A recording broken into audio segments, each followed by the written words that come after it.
दर्शकों नमस्कार। आनंद मार्ग पत्रिका की तरफ से मैं इस पत्रिका का संपादक आनंद प्रकाश आर्टिस्ट आज हूँ बीकानेर के एनडी विद्यापीठ विद्यालय में। जी हाँ, इस विद्यालय में मैं इसलिए हूँ कि यहाँ बीकानेर में रहकर मेरी धर्मपत्नी श्रीमती सुनीता आनंद ने अपनी आरंभिक शिक्षा ग्रहण की है अपने मामा जी के यहाँ रहते हुए, और यहाँ के लोगों से पारिवारिक संबंध इनके रहे हैं, बने हैं और इनको अपनी घर की बहन जैसा मानते हैं। कुलदीप जी, उन्हीं का है ये विद्यालय। उनकी धर्मपत्नी इस विद्यालय की मुख्य अध्यापिका हैं। तो हम बीकानेर आए और इनसे मिलने ना आए ये तो हो ही नहीं सकता। तो सुनीता आनंद की ये किताब आपने देखी होगी, इतना तो याद है मुझे। इसमें इन्होंने इनका जिक्र किया है, यहाँ बीकानेर वालों बहुत से लोगों का जिक्र किया है, बहुत से स्थानों का जिक्र किया है। तो आज इनकी इच्छा थी कि ये अपनी पुस्तकें कुलदीप जी को और उनकी धर्मपत्नी जी को भेंट करें। तो सबसे पहले ये पुस्तकें भेंट करेंगी, उसके बाद हम इनसे जानेंगे चर्चा करते हुए कि इनके मन में इस विद्यालय की स्थापना का विचार कैसे आया, ये कहाँ से हैं। तो इन सब बातों को जानने से पहले सुनीता आनंद जी अपनी पुस्तकें भेंट कर रही हैं। अब ये पत्रिका आनंद मार्ग जो है इसकी एक प्रति भी नहीं है, सादर आपको समर्पित करिए। और अब बात करेंगे इनसे इनके विद्यालय के बारे में। तो दर्शकों, एनडी विद्यापीठ के संस्थापक हमारे साथ हैं कुलदीप जी, और इस विद्यालय की संचालिका जो हैं वो भी आज हमारे साथ ही हैं। तो इस इंटरव्यू को आज दो भागों में बांट लेते हैं। सबसे पहले हम कुलदीप जी से बात करेंगे कि हरियाणा छोड़कर किस तरह से उनका यहाँ आना हुआ और फिर किस तरह से उन्होंने यहाँ पे अपनी शिक्षा दीक्षा प्राप्त की और फिर इस विद्यालय की स्थापना तक वो कैसे पहुँचे। और उसके बाद हम बात करेंगे इस विद्यालय की संचालिका से जो कि कुलदीप जी की धर्मपत्नी है। तो आइए पहले बातचीत शुरू करते हैं कुलदीप जी से। कुलदीप जी, स्वागत है आपका आनंद मार्ग पत्रिका के लिए। तो बताइए कि आप मतलब कहाँ के रहने वाले हैं, आपका जन्म कब कहाँ हुआ, फिर यहाँ पे बीकानेर में कैसे आना हुआ।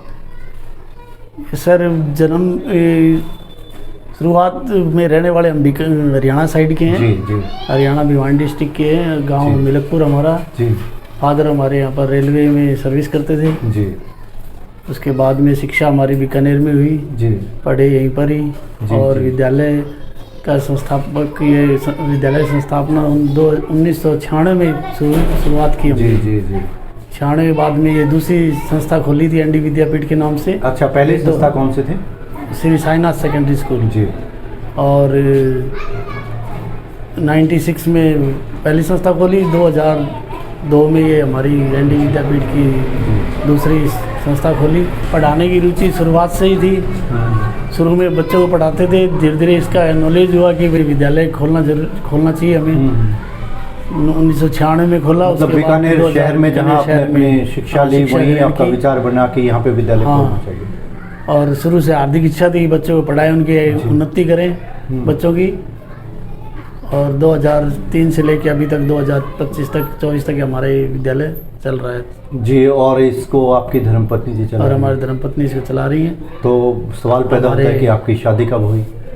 हमारी शादी 2001 में हुई थी। जी। भिवानी डिस्ट्रिक्ट में हुई। जी। निनान गाँव है, निनान गाँव भिवानी के पास। हाँ जी, भिवानी पर निनान गाँव, वहाँ पर जी जी शादी की। और उसके बाद बीकानेर आके 2002 में वापस स्कूल का संचालन किया। तो ये तो कुलदीप जी बहुत अच्छा हुआ कि आपने भिवानी से आकर के यहाँ बीकानेर में अपनी शिक्षा प्राप्त की और यहीं पे फिर आपका विचार बना कि विद्यालय खोला जाए। और अब इस विद्यालय को आपकी धर्मपत्नी पिंकी रानी जी चला रही जी। तो आपका स्वागत है। और अब आपसे हम बातचीत करना चाहेंगे इस विद्यालय के संचालन को लेकर। तो मेरा सबसे पहला सवाल आपसे ये है कि आपने मतलब कुलदीप जी के साथ शादी करके इस शैक्षिक पेशे को अपनाया है, यानी कि शिक्षा के क्षेत्र में आप आई हैं, या आपकी पहले से ही रुचि थी कि मुझे इस तरह से कोई स्कूल खोलना है, कोई जैसे सपना हो वही शादी से पहले का कि भाई ये काम करना और ये नहीं करना? क्योंकि कई बार क्या होता है, लड़कियों के सामने ये समस्या होती है कि वो खुद तो कुछ ना कुछ करना चाहती हैं पर उनको ससुराल ऐसी मिल जाती है कि वहाँ वो अपने सपने पूरे नहीं कर पाती। तो इस बारे में आप मतलब अपने बारे में बताइए कि आपको कैसा लग रहा है? नहीं सर, हमारी मेरी पहले कोई इच्छा नहीं थी स्कूल के बारे में, क्योंकि मेरे पीछे से बैकग्राउंड ऐसा कोई है ही नहीं एजुकेशन। अच्छा। सब नौकरी उसमें, लेकिन स्कूल के टच में कोई नहीं थी। फिर यहाँ के मैंने कॉलेज किए, कॉलेज के बाद इन्हीं के सपोर्ट से मैंने बीएड की। वहाँ से आप भिवानी के 12th पास करके कि मेरी शादी कर दी थी, जो यहीं से बीए का मेरा फॉर्म भरवाया था। जी जी, मतलब आपके पति का हाँ, इनका सपोर्ट है, मेरी कॉलेज की पढ़ाई और आगे की जो पढ़ाई की मेरी, वो इन्हीं का सपोर्ट है, मेरी नहीं थी आगे की। चलिए, शादी कब हुई थी आपकी? शादी हमारी 2001 में। 2001 में 2001 में आपकी शादी हुई। बच्चे कितने आपके पास? 2 लड़कियां से। उनको क्या बनाना चाहेंगे? अभी बड़े वाली तो बीएड कर रही है, वो टीचिंग लाइन में तैयारी कर रही है। ठीक हाँ, है। छोटे वाली वो पॉलिटेक्निक साइंस में जाना चाह रही है, तो वो बच्ची की इच्छा वो जो करना चाहेंगे। जी, आप तो बेटी बचाओ बेटी पढ़ाओ के नारे को बहुत सार्थक कर रही हैं बच्चों के ऊपर, और खुद भी मतलब शिक्षा के क्षेत्र में आके पति के सहयोग से इस मतलब शिक्षा के व्यवसाय को बहुत आगे बढ़ा रही हैं। और दूसरों के लिए आप क्या कुछ कहना चाहेंगे? दूसरों के लिए यही कहना चाह रहे सर, जो बच्चे हमारे पास पढ़ रहे हैं उनको भी यही कह रहे हैं कि पढ़ाई करो मन लगा के, और जो यहाँ से छोड़ के जा रहे हैं तो उनको भी यही कह रहे हैं कि आगे पढ़ाई छोड़ो मत। ठीक है, रेगुलर रख रहे तो करो, नहीं या प्राइवेट करो। ठीक है, मतलब पढ़ाई करो अपनी। देखिए, आपने 12th जो है वो हरियाणा से की। जी सर। भिवानी के पास आपने अपना गांव बताया, नीनान गांव। और बाद की जो शिक्षा है वो यहाँ आकर के पूरी की, वो बीकानेर से की मैंने। वो आपने बीकानेर से की। तो यानी कि हरियाणा और राजस्थान 2 प्रांतों से आपने शिक्षा प्राप्त की। जी। तो शिक्षा प्राप्ति के दौरान आपने माहौल कैसा महसूस किया हरियाणा में और मतलब राजस्थान में? हरियाणा में माहौल पढ़ाई का अलग था जी, और जब यहाँ राजस्थान में तो यहाँ माहौल अलग है।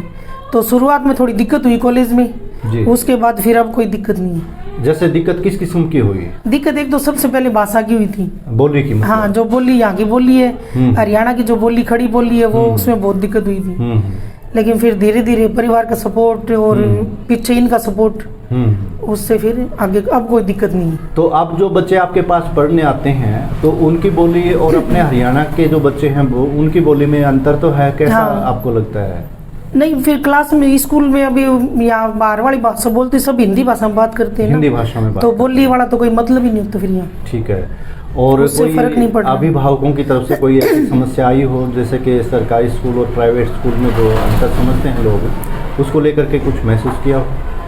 सरकारी स्कूलों में सर यही है, बच्चे पढ़ाई में कमजोर हैं। अच्छा, तो उनकी कमजोरी का कोई कारण यदि आपने महसूस किया हो बता सकती हैं?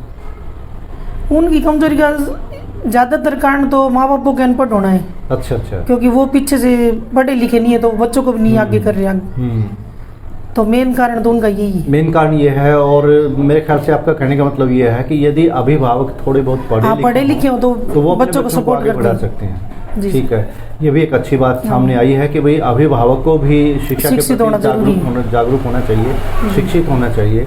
और आजकल तो कहते हैं कि गूगल जो है वो गुरु बन गया है बच्चों का, तो इस बात को लेके आप क्या कहना चाहेंगी कि गूगल गुरु बढ़िया है या शिक्षक जो गुरु? नहीं सर, गुरु तो गुरु ही है, शिक्षक ही रहेगा गुरु तो। जी जी। गूगल में 2 चीजें, उसमें सही भी और गलत भी है। गलत पे, लेकिन बच्चे सही की जगह गलत की तरफ ज्यादा जा रहे हैं। अच्छा अच्छा। तो शिक्षा तो गुरु शिक्षक के उससे होना तो वो बढ़िया है। तो आजकल कुछ मतलब ये भी सुनने में आ रहा है कि जैसे ऑनलाइन शिक्षा ले लो, कहीं कोई कोर्स कर लो, तो उस ऑनलाइन मतलब के जैसे हम उदाहरण लें तो लॉकडाउन के दौरान ऑनलाइन कक्षाएं लगी हैं और बच्चों ने मोबाइल का, इंटरनेट का काफ़ी उपयोग भी किया है।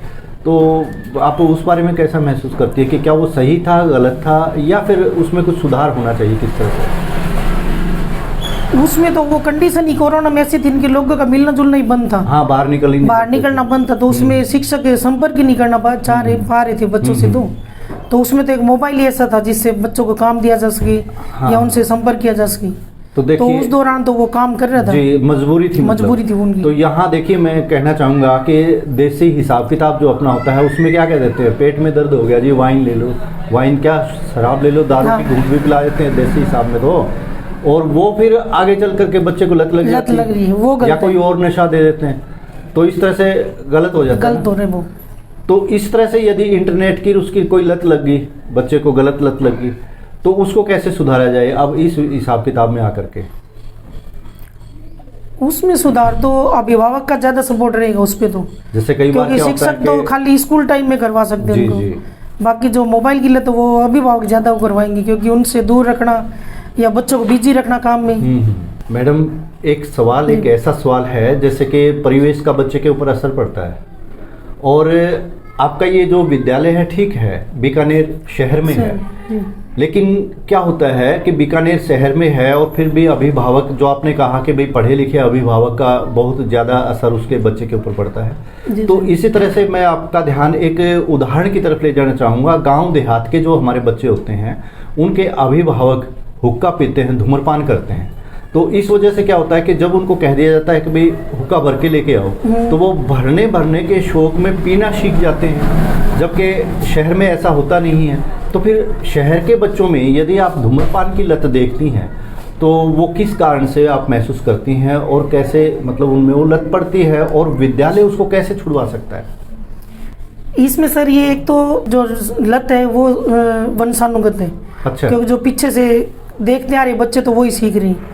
एक उनमें संगति का फर्क है। अगर बच्चा संगति में आ रहा है तो वो धूम्रपान कर रहे हैं, और अगर हमारे संपर्क में कोई बच्चा ऐसा है जो ऐसी लत में है तो हम उसको छुड़वाने की कोशिश करते हैं। उसके माँ बाप से संपर्क करते हैं, उनको बताते हैं इस बारे में, और बच्चों को बिजी रखते हैं। और इस चीज की जो बुरी लत है उसके बारे में हम प्रार्थना सभा में बच्चों को बताते हैं, जिससे बच्चा इस बुरी आदतों के बारे में सुने, इनको बदले और बचाव करे। जी, जैसे मैंने आपके विद्यालय में प्रवेश किया उस वक्त मैंने सुविचार भी लिखा हुआ देखा, तो मेरे ख्याल से ऐसा भी मुझे लगता है कि हर रोज आप एक सुविचार भी यहाँ शाम पट पे देती हो, और जो विद्यालय की प्रार्थना सभा है उसमें भी अन्य विद्यालयों की तरफ से यहाँ कुछ होता होगा। यही मेरे ख्याल से आप कहना चाहती हैं, ये एक बहुत अच्छी बात है। तो अब आप अपने विद्यालय के बारे में ये बताइए कि यहाँ की जो उपलब्धियाँ रही हैं वो किस किस किस्म की रही हैं कि अभिभावक क्यों आपके विद्यालय में अपने बच्चे को दाखिल करवाए, ये बताइए। हमारे विद्यालय में सर एक तो मेन सबसे पढ़ाई की जी, एक बच्चों की आदत की, मतलब यहाँ बच्चे जो बुरी आदतें जो हैं बच्चों में मान लो किसी में, तो वो भी यहाँ उनके मतलब छुटकारा करवाने की कोशिश की जाती है। और बच्चे को आपस में लड़ाई झगड़ा कोई नहीं, बच्चा पढ़ाई में आगे रहे, बच्चे का रहना सहना बदल रहे, तो वो चीजें सब देख के अभिभावक एडमिशन करवा रहे हैं। और कुछ विशेष संदेश यदि आप देना चाहें जनता को हमारे इस चैनल के माध्यम से, हमारी पत्रिका के माध्यम से? इसमें जनता को यही संदेश देना चाह रहे हैं सर, बच्चों को पढ़ाओ, खासकर बेटी को पढ़ाओ जी, क्योंकि बेटी एक घर में पढ़ेगी तो 2 घरों को रोशन कर रही है जी, जी, जी। और मेन सपोर्ट उनका पति को आना चाहिए जी, क्योंकि अगर पति का सपोर्ट है तो वो आगे पढ़ेंगी। हाँ, आपकी इसी बात को, क्योंकि मेरे पीछे इन्हीं का सपोर्ट है, इन्हीं की सपोर्ट से मैं बीएड की है और आज यहाँ इस जगह बैठी जी जी। आपकी इस बात का पूरी तरह से समर्थन करते हुए मैं कहना चाहूँगा कि लोग अक्सर कहते आए हैं कि हर सफल आदमी के पीछे एक महिला का हाथ होता है। मेरे पीछे मेरे पति का हाथ है जी। आप कह रही हैं कि इनका अगर मैं आज इस चेयर पे बैठी हूँ जी जी, इस जगह पे हूँ तो आज इनके सपोर्ट की वजह से यहाँ तक हूँ जी जी। तो मैं यहाँ पे इस मुहावरे को बदलते हुए अगर ये कहूँ कि अगर किसी महिला के पीछे उसके पति का हाथ हो तो वो सफलता के झंडे गाड़ सकती है, जैसे कि आपने गाड़े हैं। जरूर सर। तो अब हम कुलदीप जी से भी बात करेंगे और आपसे निवेदन रहेगा कि आप एक बार हमें अपने विद्यालय की विजिट करवा दें ताकि हम देख लें। आइए कुलदीप जी, चलते हैं। आपको स्कूल के प्रांगण के बारे में बताता हूँ। सर्वप्रथम तो सबसे पहले तो ये हमारे विद्यालय में 22, 23 और 23, 24 का परिणाम घोषित हुआ था, जिनमें बच्चों ने 90+ से और 80+ बच्चे लाए हुए। बहुत अच्छी उपलब्धियां हैं। 90% पायल भार्गव, अर्चना नायक, लक्की नायक, किशन सोनी, पूजा आचार्य, पूनम सोनी और ये 8th क्लास का मानसू भार्गव, लक्ष्मी सोनी, जया भार्गव। बहुत अच्छी उपलब्धियां हैं आपके विद्यालय की। ये सांस्कृतिक इधर सांस्कृतिक प्रोग्राम के हम देख रहे हैं, फोटोग्राफ्स लगे हुए हैं, करवाए हुए हैं विद्यालय के अंदर जी। उनके चित्र दिए हुए यहाँ पर जी जी। ये विद्यालय के कक्ष रूम है हमारे, इनमें क्लासें लगती हैं, सुविधाएँ सारी दे रखी हैं इनमें। और प्रार्थना सभा ग्राउंड में करवाते हैं, बच्चे खेलते हैं यहाँ पर जी। वो छोटी गुड़िया आप भी खेल रही है, वो आंगन में खेल रही है। प्रांगण जब बच्चों का स्कूल लगता है तब उसके लिए होता है, अब बच्चे खेल रहे हैं जी। और ये क्लासरूम है आपके, बैठने की व्यवस्था बेंचों पे लगा रखी है जी जी। और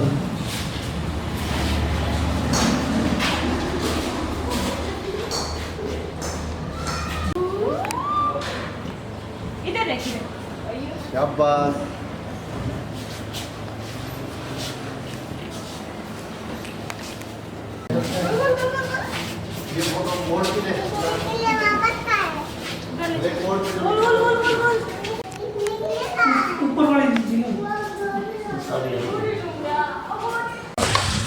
तो कुलदीप जी और पिंकी रानी जी, आज आपने हमें अपने विद्यालय की विजिट करवाई, जिसके लिए मैं अपनी तरफ से और आनंद मार्ग पत्रिका परिवार की तरफ से आपका आभार व्यक्त करता हूं। और कभी फिर अवसर मिला तो कभी फिर आपके पास आएंगे, और आप भिवानी आए तो आनंद मार्ग पत्रिका कार्यालय की विजिट जरूर करें, ये आपसे निवेदन है। तो दर्शकों, ये थी बातचीत कुलदीप धनखड़ जी और उनकी धर्मपत्नी श्रीमती पिंकी रानी जी के साथ हमारी।